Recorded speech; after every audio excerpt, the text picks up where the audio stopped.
Yes, Kenya. Tamu sana, tamu sana, tamu sana, yes. It was a day full of drama in the National Assembly.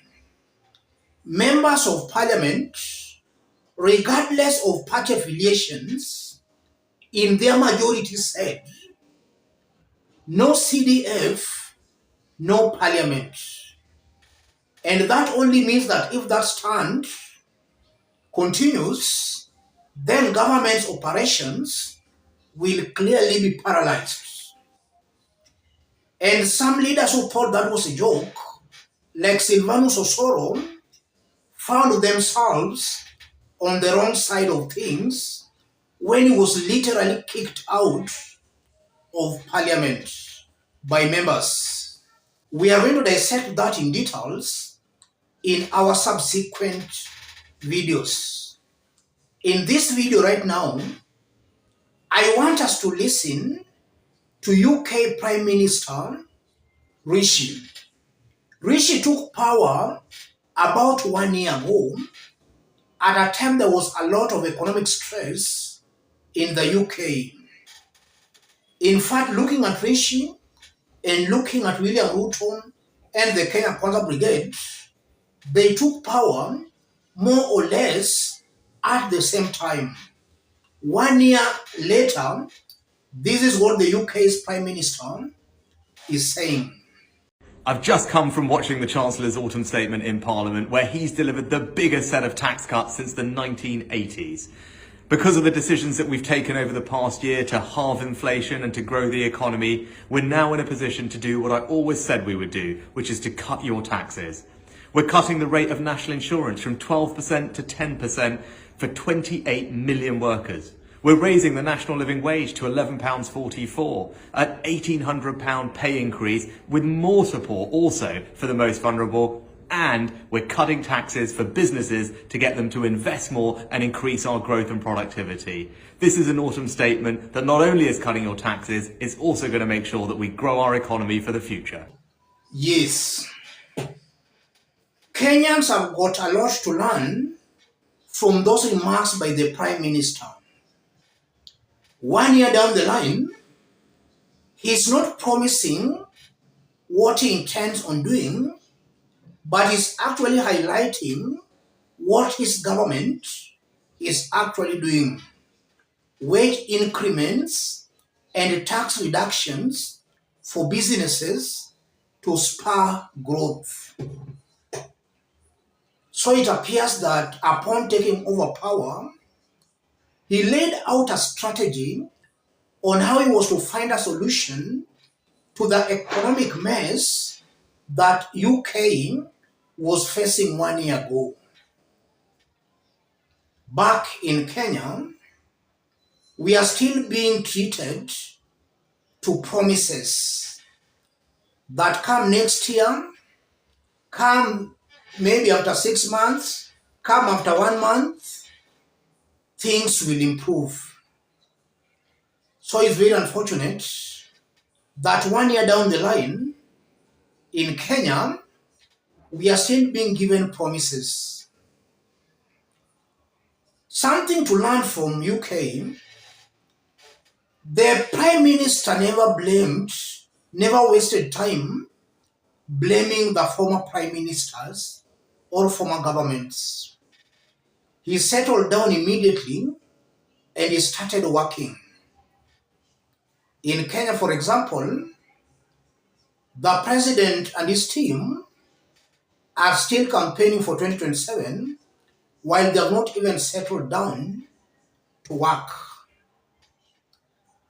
I believe William Ruto and his government should borrow something from UK.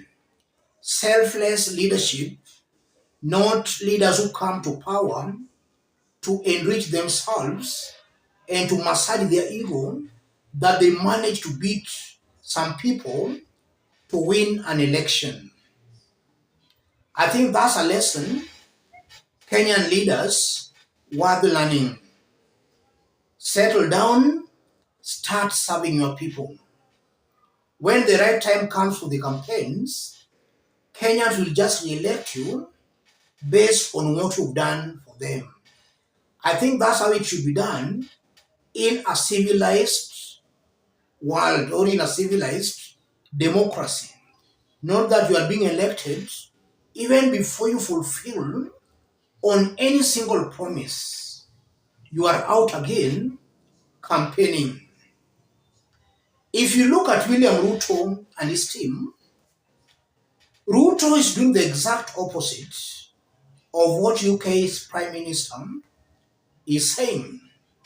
Upon William Ruto coming to power, we saw Kenyans lose jobs, kazi mtani, an economic activity that was helping the poor. William Ruto did away with that. So William Ruto, instead of creating more jobs and increasing wages, he's doing away with the jobs. In UK, they're increasing those wages. Even though UK is a developed country, I strongly believe that a developing country like Kenya should be more serious in actually developing their country more than even in the UK. But what we are just seeing greedy leaders who are just using public offices to enrich themselves.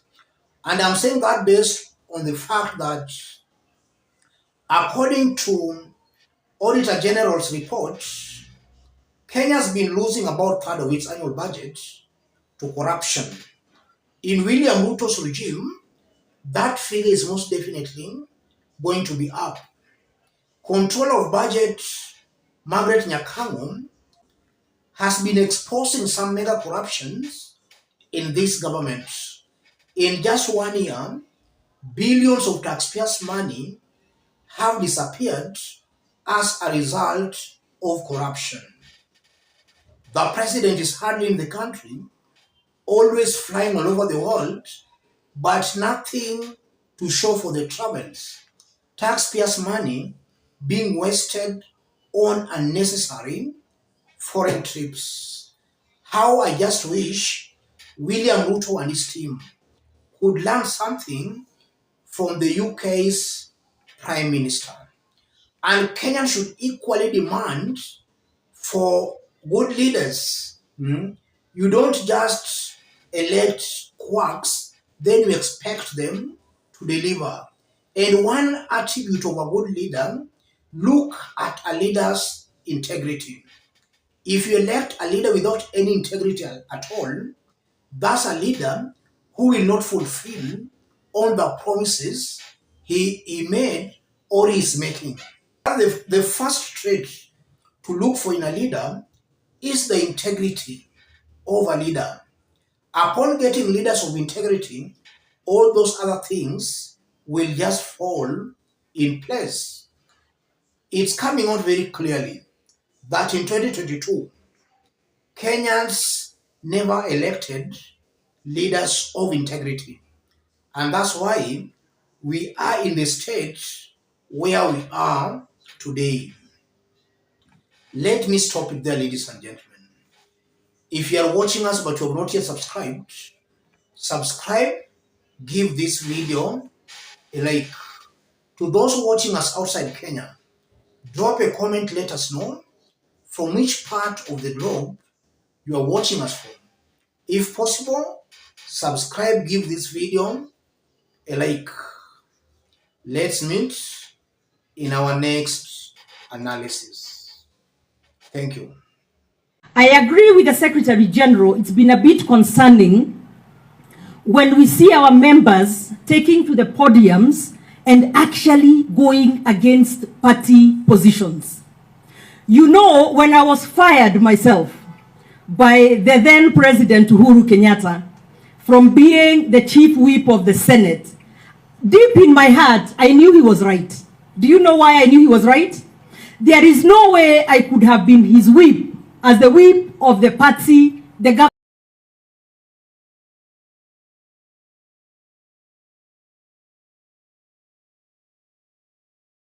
So even here, you cannot be a UDA or Kenya Kwanza party member, positions, maybe elected, nominated, or whatever, and then take the podium and go against the party leader or the party positions. That is unacceptable. Achile, wangapi wanasema niendelee kuuliza mambo ya serikali? Wajame kumnyewe? Waja tuseme kwa Kiswahili ndio kila mtu asikie. Nyinyi mnataka nitangaze niseme serikali ni mzuri ama niseme serikali imeshindwa na kazi? Niseme wameweza ama wameshindwa? Wangapi wanasema wameshindwa na serikali, wameshindwa na kazi, wameshindwa na kazi? Anane?